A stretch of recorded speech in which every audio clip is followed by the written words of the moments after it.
आकाशवाणी भोपाल से प्रस्तुत हैं प्रादेशिक समाचार।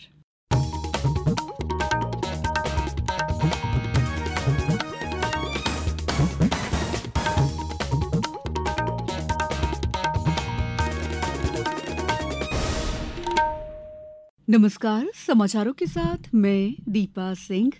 सबसे पहले मुख्य समाचार। मुख्यमंत्री आज कोयम्बटूर में उद्योगपतियों से करेंगे चर्चा, ग्लोबल समिट के लिए देंगे निमंत्रण। रेल बजट में प्रदेश को मिले 14,000 करोड़ से अधिक की राशि, मुख्यमंत्री ने जताया आभार। संसद के दोनों सदनों में केंद्रीय बजट पर आज भी रहेगी चर्चा जारी। और कारगिल विजय दिवस पर कल प्रदेश में होंगे कई आयोजन। अब समाचार विस्तार से।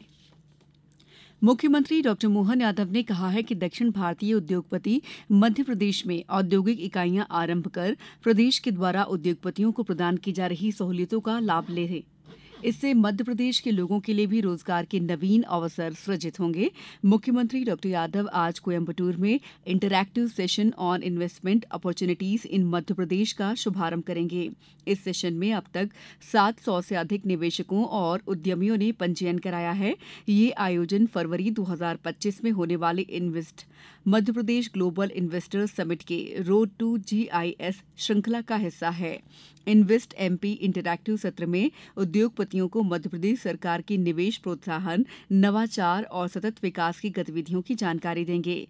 मुख्यमंत्री डॉ यादव टेक्सटाइल एवं गारमेंट, इंजीनियरिंग और सूचना प्रौद्योगिकी क्षेत्रों में निवेश के लिए उद्योगपतियों से चर्चा करेंगे। इसके पहले कल मुख्यमंत्री डॉ यादव ने कोयम्बटूर पहुंचकर स्थानीय बेस्ट कॉर्प फैक्ट्री का अवलोकन किया। मुख्यमंत्री डॉ यादव ने कहा कि प्रदेश में टेक्सटाइल उद्योग में विकास की बहुत संभावनाएं हैं। मुख्यमंत्री ने कहा कि बेस्ट कॉर्प संस्थान द्वारा उज्जैन में भी इकाई स्थापित की गई है। प्रदेश में अन्य स्थानों पर भी ऐसी इकाइयां लगें, इसके लिए प्रयास किए जाएंगे। राज्य सरकार ने संविदा पर नियुक्त अधिकारी कर्मचारियों के 1 अप्रैल 2024 की स्थिति में पारिश्रमिक में वार्षिक वृद्धि की दर 3.87% निर्धारित की गई है। इस संबंध में उप सचिव वित्त के द्वारा अध्यक्ष, राजस्व मंडल, ग्वालियर, सभी संभागीय आयुक्त, समस्त विभागाध्यक्ष और सभी जिलाध्यक्षों को आदेश जारी किए गए हैं। प्रदेश की रेल परियोजनाओं के लिए इस बार रेल बजट में 14,738 करोड़ रुपए की राशि का प्रावधान किया गया है। रेल मंत्री अश्विनी वैष्णव ने बताया कि प्रदेश में 80 रेलवे स्टेशनों के विकास का कार्य चल रहा है। इसके लिए 81,000 करोड़ रुपए की राशि मंजूर की गई, जिससे ये कार्य चल रहे हैं। मध्य प्रदेश में 14,738 करोड़ रुपीस का एलोकेशन है बजट का। टोटल मध्य प्रदेश में 81,000 करोड़ रुपीस के प्रोजेक्ट चल रहे हैं और 80 स्टेशन को डेवलप किया जा रहा है अमृत भारत स्टेशन के अंतर्गत। मुख्यमंत्री डॉ यादव ने प्रदेश को दी गई रेल सुविधाओं और 14,738 करोड़ रुपए की राशि के प्रावधान के लिए केंद्र सरकार का आभार माना है। मुख्यमंत्री डॉ यादव ने कहा है कि प्रधानमंत्री नरेंद्र मोदी और रेल मंत्री ने प्रदेश के हितों का ध्यान रखा है।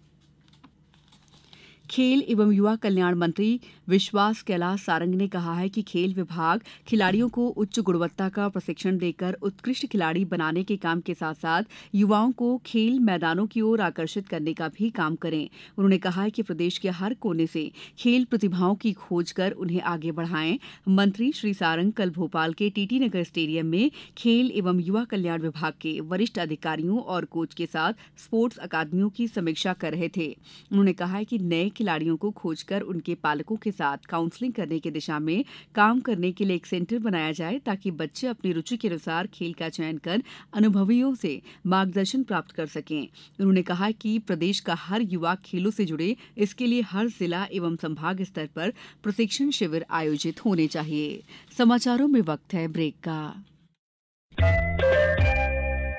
ये समाचार आप आकाशवाणी मध्य प्रदेश से सुन रहे हैं। हमारे समाचारों को अब आप कभी भी और कहीं भी अपनी सुविधा के अनुसार सुन सकते हैं। ये समाचार बुलेटिन YouTube, X प्लेटफॉर्म और Facebook पर AIR न्यूज भोपाल पेज पर सुने जा सकते हैं। इसके अलावा आप हमारी वेबसाइट newsonair.gov.in पर अथवा न्यूज ऑन AIR ऐप पर भी समाचार सुन सकते हैं। ब्रेक के बाद समाचारों में आपका एक बार फिर स्वागत है। बजट पर संसद के दोनों सदन में आज भी चर्चा जारी रहेगी। कल राज्यसभा में चर्चा के दौरान कांग्रेस के पी चिदम्बरम ने बेरोजगारी और महंगाई का मुद्दा उठाया। उन्होंने बेरोजगारी को सबसे बड़ी समस्या बताया। उन्होंने कहा कि उत्पादन से संबद्ध प्रोत्साहन योजना से देश में पर्याप्त नौकरियां पैदा नहीं हुई हैं। भारतीय जनता पार्टी के राधा मोहन दास अग्रवाल ने प्रधानमंत्री नरेंद्र मोदी के नेतृत्व में पिछले 10 वर्षों की उपलब्धियों पर प्रकाश डाला। लोकसभा में केंद्रीय बजट 2024-25 पर चर्चा शुरू हो गई है। साथ ही सदन में केंद्र शासित प्रदेश जम्मू कश्मीर के बजट पर भी चर्चा हो रही है। करगिल में 26 जुलाई को करगिल विजय दिवस की 25वीं वर्षगांठ के सम्मान में विभिन्न कार्यक्रमों की योजना बनाई गई है, जिसमें मुख्यालय यूनिफॉर्म फोर्स द्वारा आयोजित ऑल विमेन मोटरबाइक रैली भी शामिल है। यहां भारतीय वायुसेना की 29 अग्निवीर वायु महिलाएं पहली बार पूरी तरह से महिला ड्रिल टीम बनाने के लिए एक साथ आएंगी। टीम 26 जुलाई को करगिल विजय दिवस पर इंडिया गेट परिसर में प्रदर्शन करेगी। भारतीय वायुसेना ने नागरिकों को एक प्रदर्शन का हिस्सा बनने के लिए आमंत्रित किया है। प्रदेश में भी कल कई जगहों पर कार्यक्रम आयोजित किए जाएंगे। रतलाम में भारतीय जनता युवा मोर्चा द्वारा नगर में मशाल रैली निकाली जाएगी। वैश्विक पासपोर्ट सूचकांक में भारत को 82वें स्थान पर रखा गया है, जिससे भारतीयों को इंडोनेशिया, मलेशिया और थाईलैंड जैसे लोकप्रिय गंतव्यों सहित 58 देशों में वीजा मुक्त प्रवेश की अनुमति मिलती है। ब्रिटेन स्थित हेनले पासपोर्ट इंडेक्स की नवीनतम रैंकिंग के अनुसार भारत का पासपोर्ट अब 82वें स्थान पर है। सिंगापुर ने अपने नागरिकों को 195 देशों में वीजा मुक्त प्रवेश के साथ सूचकांक में शीर्ष स्थान पर कब्जा कर लिया है। इसने जापान को पहले स्थान से हटा दिया, जो अब स्पेन, फ्रांस, जर्मनी और इटली के साथ दूसरे स्थान पर है। सभी 5 देशों के पासपोर्ट 192 गंतव्यों तक वीजा मुक्त पहुंच की अनुमति देते हैं।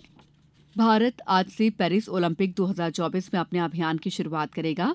ओलंपिक खेलों का उद्घाटन समारोह कल होगा। तीरंदाजी के व्यक्तिगत रैंकिंग राउंड में दीपिका कुमारी, अंकिता भगत, भजन कौर, बी धीरज, तरुणदीप रॉय, प्रवीण जाधव चुनौती पेश करेंगे। अन्य चरण 28 जुलाई से 4 अगस्त के बीच होंगे। महिला रैंकिंग राउंड भारतीय समय के अनुसार दोपहर 1 बजे से, जबकि पुरुष रैंकिंग राउंड 5:45 पर शुरू होगा। अब कुछ समाचार संक्षेप में। शिवपुरी जिले में आमजन को मिलावट की जानकारी देने के लिए चलित खाद्य प्रयोगशाला विभिन्न स्थानों पर भ्रमण कर रही है। आज ये तहसील करैरा में ग्रामीण क्षेत्र और हाट बाजार मेला का भ्रमण करेगी। रतलाम कलेक्टर राजेश पाथम ने रतलाम के शासकीय अनुसूचित जाति सीनियर बालिका छात्रावास के अधीक्षिका रूपा मौड़ा को पदीय कर्तव्यों के निर्वहन में लापरवाही और अनुशासनहीनता पाए जाने पर निलंबित कर दिया है। शाजापुर कलेक्टर रिजू बाफना के निर्देशानुसार कल परिवहन विभाग और यातायात थाना प्रभारी ने संयुक्त रूप से अकोदिया, शुजालपुर, सलसलाई क्षेत्र में स्कूल बस, यात्री बस, मैजिक ऑटो आदि की चेकिंग की कार्रवाई की। मुरैना में राजस्व महाअभियान को गति प्रदान करने के लिए विगत दिवस जिले की तहसील कैलारस का औचक निरीक्षण कलेक्टर अंकित अस्थाना ने किया। इस दौरान तहसीलदार रीडर भरत भूषण शर्मा कार्यालय से अनुपस्थित पाए गए। इस पर कलेक्टर ने रीडर को तत्काल प्रभाव से निलंबित करने के निर्देश दिए। मंडला जिले के कालपी में राष्ट्रीय अनुसूचित जनजाति आयोग के अध्यक्ष अंतर सिंह आर्य ने अनुसूचित जनजाति बंधुओं के विकास और कल्याण के लिए वन समिति के सदस्यों के सुझाव पर चर्चा कार्यक्रम को संबोधित किया। इस बुलेटिन में इतना ही। दीजिए इजाजत। नमस्कार।